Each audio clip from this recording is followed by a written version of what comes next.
Captain Hugo Barnaby had always considered himself a man of many talents.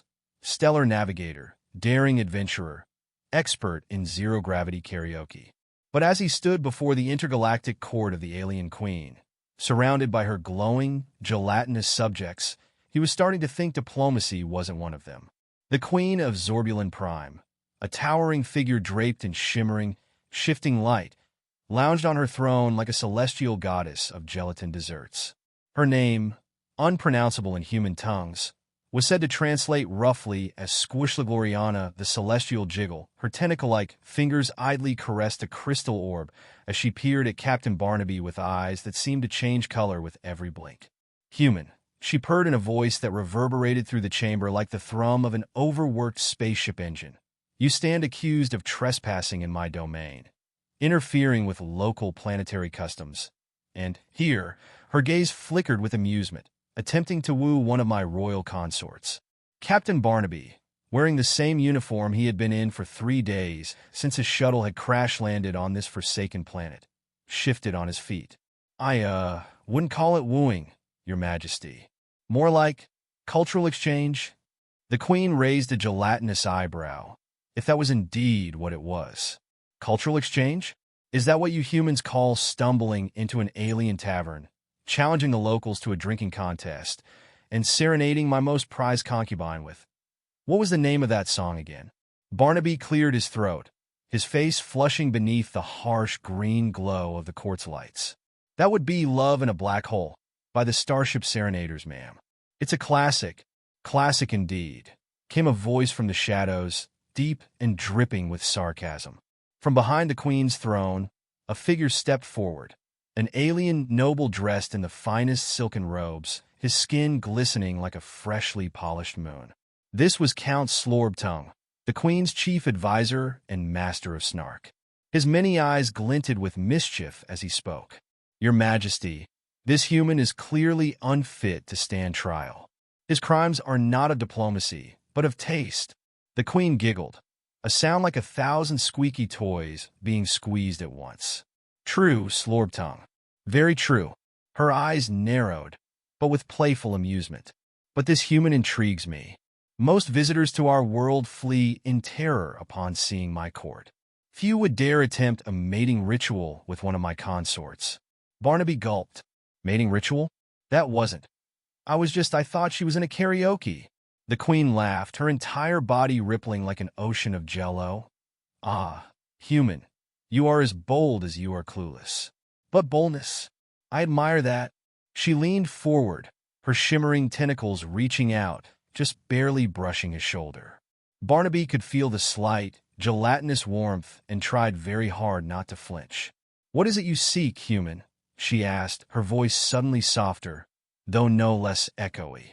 Do you come for love, conquest, or perhaps just to escape the boredom of your dreary little planet? Barnaby scratched his head. Honestly, Your Majesty, it's a little bit of column A, B, and C. My ship's navigation system went haywire. I crash-landed here, and next thing I knew, I was in a karaoke duel with one of your concubines. Now I'm just trying not to get disintegrated. The Queen's gelatinous form shifted, her colors flickering with amusement.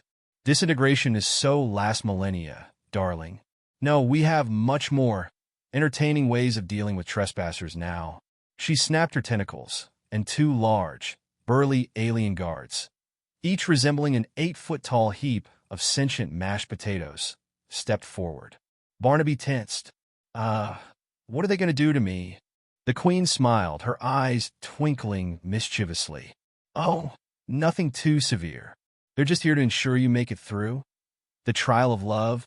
The room fell silent, save for the slow dripping of some unknown, ominous liquid from the ceiling. Barnaby blinked. The trial of what now? The trial of love, the Queen repeated, her voice syrupy with glee. Here on Zorbulan Prime, we believe that the greatest judgment of character lies not in intellect or bravery, but in one's ability to, how do you humans say it? Woo. Captain Barnaby's heart sank. Wooing wasn't exactly his strong suit, as evidenced by the fact that he was currently on trial for it. I'm really more of a charming, when I'm drunk, kind of guy. Count Slorbtongue let out a dry chuckle, his multiple eyes gleaming with satisfaction. "The human will face 3 trials," he announced, his voice booming across the courtroom. "First, the test of dance, then the serenade of the stars, and finally, the ultimate challenge, the pillow talk of doom." Barnaby looked around in sheer disbelief. "The pillow talk of what?" "Of doom," Slorbtongue repeated with relish, savoring every syllable. "Fail any of these trials, and well," he gestured to a nearby pit filled with what looked like sentient, man-eating gummy worms. "You become their afternoon snack." Captain Barnaby's eyes widened as he took in the sight of the wriggling creatures below. "Right," he muttered to himself. "No pressure." The queen clapped her tentacles together, her form shimmering in delight. "Oh, this is going to be so much fun. Let the trial of love begin." As the guards dragged Barnaby to the center of a glowing arena, he couldn't help but wonder how his life had gone so far off course. One moment, he was a semi-competent space pilot, and the next, he was about to participate in an intergalactic version of Dancing with the Stars, but with much higher stakes. A loud whoosh echoed through the chamber, and suddenly, holographic dance instructors popped up all around him. They were aliens of various shapes and sizes, each more limber and wiggly than the last. Barnaby stood stiffly as one of the instructors, a 3-legged creature that resembled a disco ball with arms, approached him. "Ready to boogie?" it asked, its voice dripping with enthusiasm. Barnaby swallowed hard. "Not really, no." Before he could protest further, the music started, a bizarre fusion of techno beats, cosmic wind chimes, and what sounded suspiciously like whale song. The floor beneath him lit up, pulsating with vibrant colors, and the disco ball instructor spun around him, arms flailing in an encouraging manner. "Just follow my lead," it shouted over the music, spinning and gyrating in ways that no human body should ever attempt. Barnaby, for his part, flailed his limbs awkwardly, trying his best to mimic the alien's movements. He stepped left when he should have stepped right, bumped into one of the holograms, and nearly tripped over his own feet. To his surprise, though, the queen seemed thoroughly entertained, her gelatinous form jiggling with laughter. And so it began, the wildest courtship trial in the galaxy, filled with absurd dances, off-key serenades, and more innuendos than Barnaby knew how to handle. The question was, would he survive the pillow talk of doom? Captain Hugo Barnaby found himself standing in the center of the pulsating, technicolor dance floor, his legs trembling like a rookie space cadet. The music blasted through the alien courtroom, a bizarre blend of cosmic beats and strange melodies that made him feel like he was inside an extraterrestrial nightclub. "Boogie human," the disco ball-shaped alien instructor chirped, spinning around on its many legs. "Let the rhythm flow through you. Love is in every step." Barnaby's arms flailed wildly, and he somehow managed to spin in the wrong direction, colliding head-on with one of the holographic dancers. The instructor gave him an encouraging wink with its singular giant eye. As he stumbled his way through the dance, Captain Barnaby glanced nervously toward the queen, Squooshla-Gloriana the Celestial Jiggle. Her shimmering form wobbled in amusement, like a giant bowl of sentient jello enjoying an intergalactic talent show. She watched him with curiosity, a smirk playing on her gelatinous lips. "Ah, you humans," she mused, her voice echoing through the chamber, so clumsy, yet somehow endearing. Barnaby tried to flash her a charming grin, but it ended up looking more like a grimace. "I aim to entertain, Your Majesty." The queen's laugh was like a chorus of bubbles popping. "Indeed. But entertainment alone will not win the trial of love, dear human. You must prove yourself worthy of something far more profound." Barnaby gulped, trying to ignore the fact that the mashed potato-shaped alien guards were eyeing him like he might be lunch if he failed this challenge. "Oh, no pressure then," he muttered to himself. Suddenly, the music stopped, and the disco ball alien vanished with a flash, leaving Barnaby standing there, panting and sweaty. The queen clapped her tentacles, sending a ripple through her glowing court. "Well done, Captain," she said, her voice dripping with amusement. "You didn't break anything important." Barnaby wiped his brow. "So, I passed the first test. The queen's tentacles swirled lazily in the air. You survived? Let's say. It was a passable performance. Her eyes sparkled with mischievous intent. But now, we move to the second trial, the Serenade of the Stars. Barnaby's heart sank. If there was one thing he was worse at than dancing, it was singing. Oh, great, he whispered under his breath. Karaoke round 2. Just what I needed. From the back of the courtroom, a group of aliens with tentacles made entirely of musical instruments appeared. They floated forward, surrounding Barnaby, each of their many appendages playing a different strange and otherworldly melody. It was like being serenaded by an alien jazz band. Barnaby cleared his throat, trying to recall the words to any romantic song he knew. His brain, however, was as scrambled as a warp drive during a solar flare. The queen smiled, her form shimmering with anticipation. Sing, Captain Barnaby, she cooed, her voice playful yet demanding. Sing from your heart, or face the consequences. Barnaby thought fast. What was the most romantic thing he could think of? And then it hit him. Asterisk the stars, asterisk he was lost among them, quite literally, and if there was ever a time to lean into the cosmic love theme, it was now. Taking a deep breath, he began to sing, or at least attempted to. Your Majesty, you're like a, supernova, glowing bright, and I'm just a lonely spaceship, floating in the night. The queen tilted her head, intrigued but not yet convinced. You're the brightest star in my galactic sky, Barnaby continued, fumbling for more words, and when I look at you, I feel like I could fly, higher than a moonlit nebula. The queen blinked. The alien musicians played on, filling the chamber with dreamy harmonics, but it was clear Barnaby's serenade was circling a black hole of mediocrity. He was running out of steam and rhymes. Just when Barnaby thought he'd made a cosmic fool of himself, something strange happened. One of the musical tentacle aliens, playing what looked like a space saxophone, leaned in close and started harmonizing with him. Barnaby blinked, taken aback.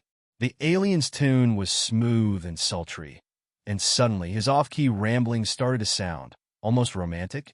Emboldened by his unexpected alien backup, Barnaby threw caution to the solar wind and went for it. Your beauty's like a comet, racing through the night. Your eyes are twin black holes, pulling me in tight. In your arms, I'll soar, through galaxies uncharted. I promise, dear queen, I'll never leave you broken-hearted. The queen's gelatinous body shimmered, her eyes now glowing with a mixture of surprise and delight. She let out a small, appreciative giggle, her entire form jiggling in time with the music. Barnaby's confidence grew. You're the gravitational force I can't escape. I'm caught in your orbit, not one to forsake. So give me a chance. I'm lost in your space. Together we'll journey, 2 worlds in embrace. The queen's laughter filled the room, sweet and bubbly. The alien musicians hit a final, dramatic note, and the courtroom fell into silence. Barnaby stood there, panting, sweat beading on his brow, but a triumphant grin creeping onto his face. Well, said the queen, after what felt like an eternity, that was unexpected. Strange, off-key, a bit chaotic, but somehow charming. Barnaby exhaled in relief. So, did I pass? The queen smiled, her entire body rippling like a pool of starlight. Yes, Captain Barnaby. You passed the Serenade of the Stars. She paused, her voice turning softer, almost thoughtful. You may not have the voice of an angel, but you have spirit and heart. Barnaby puffed out his chest, feeling like maybe, just maybe, he could pull this off after all. But then, Count Slorbtongue slithered forward from the shadows, his many eyes gleaming. But let us not forget the final trial, Your Majesty. His voice dripped with anticipation. The most difficult of all, the pillow talk of doom. Barnaby froze. The what now? Slorbtongue's eyes twinkled with sinister glee. A test of true romantic finesse. Only those who can whisper the sweetest, most tantalizing words of love will survive. And human, should you fail. Well, let's just say the queen's consorts don't take kindly to sloppy sweet talkers. Barnaby swallowed hard, but the queen leaned forward, her voice silky and inviting. "Oh, Captain Barnaby," she cooed, her tentacles swirling languidly around her. "I do hope you're ready for the most intimate challenge yet." Captain Barnaby's mind raced. He'd survived the dance and serenade, but now he had to engage in alien pillow talk with a gelatinous queen who could probably disintegrate him with a single touch. What was he supposed to say? What did one whisper to an alien monarch who looked like a glowing, sentient jello sculpture? He smiled nervously. Your Majesty, I've never met anyone quite like you before." The queen's eyes gleamed. "Go on," she purred. Barnaby took a deep breath. "You're softer than a nebula's embrace, more radiant than 1,000 distant suns. Your beauty is like the shimmering rings of Saturn, and your voice is as soothing as the hum of a well-maintained starship engine." The queen blinked, her smile widening. Not bad, human. Continue." Barnaby felt a strange confidence building. He leaned in, lowering his voice to a seductive whisper. "If I could, I'd spend eternity floating through the cosmos, just to be by your side. Your presence is like a gravitational pull, irresistible, drawing me closer with every second." The queen's entire form shivered, and a soft glow spread through her body. "Oh, Captain Barnaby, you certainly know how to please a queen." Barnaby gulped. "So, does that mean I passed?" The queen leaned back on her throne, her eyes twinkling with satisfaction. "Indeed, Captain Barnaby, you have survived the pillow talk of doom." Barnaby exhaled in relief, his heart pounding. "However," the queen said, her voice dropping to a sultry whisper, "now the real question is, what are we going to do with you, my charming little human?"